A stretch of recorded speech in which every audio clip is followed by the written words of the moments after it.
This video is sponsored by Skillshare. More about them later. What's up everybody? Welcome back to the channel. For those of you watching for the first time, my name is Perea. Now, we get a lot of questions on our videos asking why we chose certain settings, so I thought this would be a great topic for a video. I want to cover some landscape photography specific settings that I never change. Once I buy a new camera, I change them once and then I never touch them again. Then I want to talk about some settings that I do change based on the conditions I'm in, as well as how I want my photo to look. Well, let's start by talking about some of the settings that I program during the initial setup of my camera that I never touch again. The first is back button focus. Trust me, this is a big one. For those of you who don't know what that is, you're probably used to pressing the shutter button down halfway to focus and then pressing it all the way down to take a photo. I highly suggest changing this. Separate your shutter button from your focus button. One of the best ways to simplify using your camera is to have one button perform one function.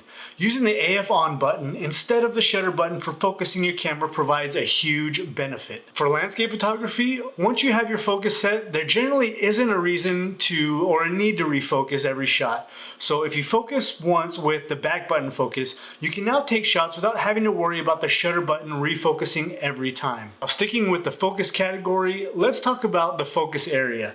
I prefer single point AF. This allows you to choose a single point manually to focus on. I find that the auto area focus mode is a bit annoying and doesn't really give a clear idea of what you're focusing on. To finish off autofocusing, you have a choice between AFS or AFC.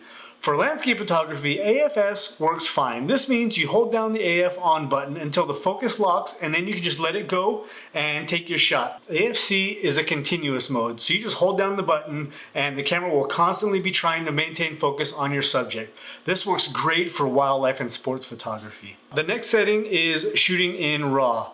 If you prefer creative control over your images, this is really the only choice.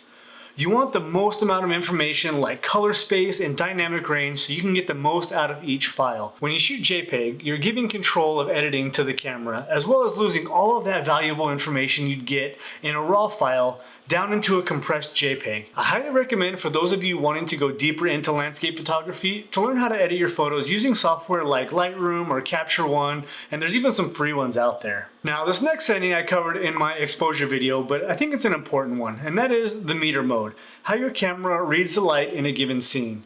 You have a few choices, but for landscape photography, my favorite is matrix or evaluative metering. This is the only meter mode that I really use. The simple explanation is the camera divides up the scene into a grid, analyzes each segment, and then bases the exposure values on the average of those calculations. The other two options, spot metering and center weighted metering, they don't really offer an advantage in landscape photography. They definitely aren't wrong, but I've never had a situation where I thought one of those modes would work better than the one that I already do.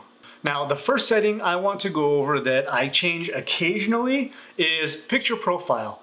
These are essentially just presets. Since we're shooting in RAW, these are just previews of what the image would look like with a preset applied.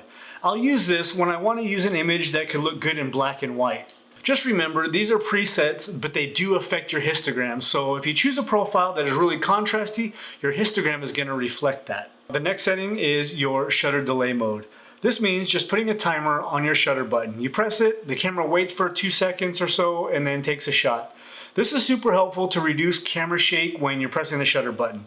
I use this most of the time, but there is a situation when I don't, and that is for seascape photography. If I'm trying to time a wave coming in and then rolling back out again, and to get those nice cool streaks on the water, having that 2-second timer and trying to time that wave is pretty frustrating. What I do instead is put my shutter mode into continuous high, so that as the waves come in, I very lightly hold down the shutter button and the camera will just fire off shots back to back as the waves come in and then the waves go back out again.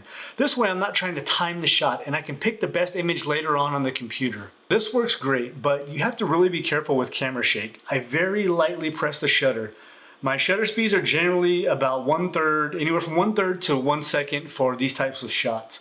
Now, if you want to eliminate the potential of shaking the camera when pressing the shutter button, then I recommend getting a wireless or a wired release to plug into the camera so that you don't have to touch the shutter button at all. There are also apps available so that you can use your phone to take the shot. I always shoot in manual mode. I just prefer it, but there is a case to be made for aperture priority. A lot of times the shutter speed doesn't matter. There's no movement, so putting the camera in aperture priority and letting the camera choose the shutter speed is just fine.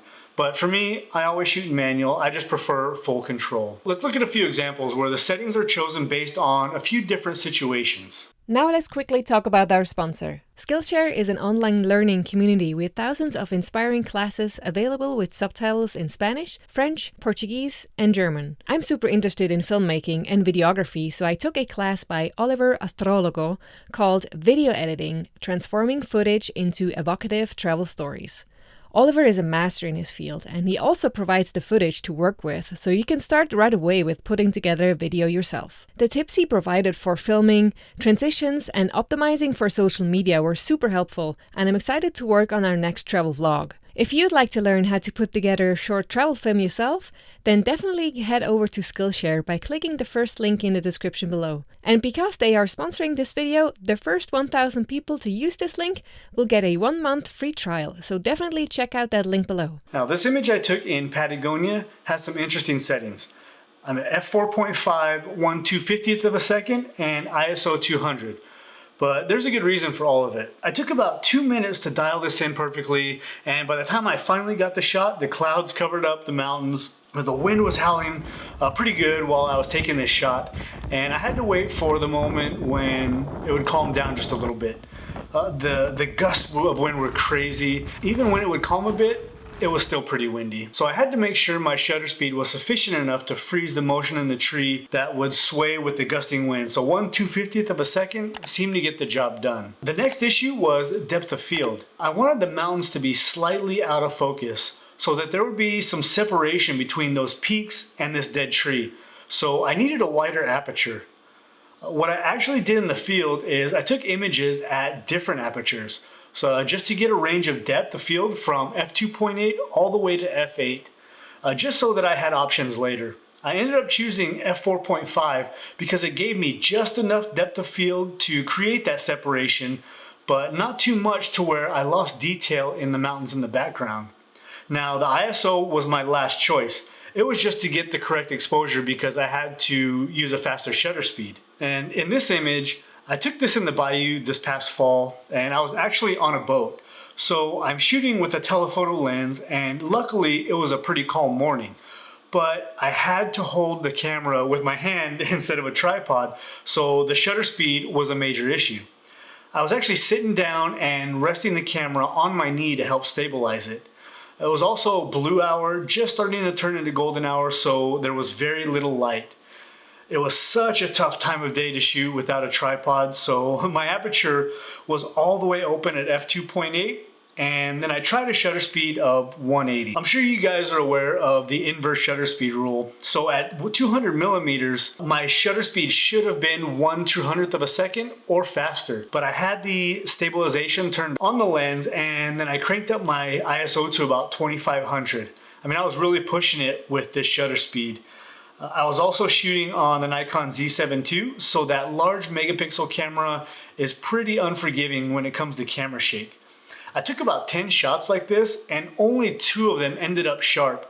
So you can see that this image was a bit of a challenge, and I had to really consider all 3 settings in order to get the shot. So now that we've talked about some settings we use in landscape photography, if you'd like to learn a bit more about how we choose the right lens, check out this video right here by my wife Chris. It's a really great look into both the strengths and the weaknesses of different lenses and when to use them. Thank you so much for watching as always, and I will see you in the next video. Bye.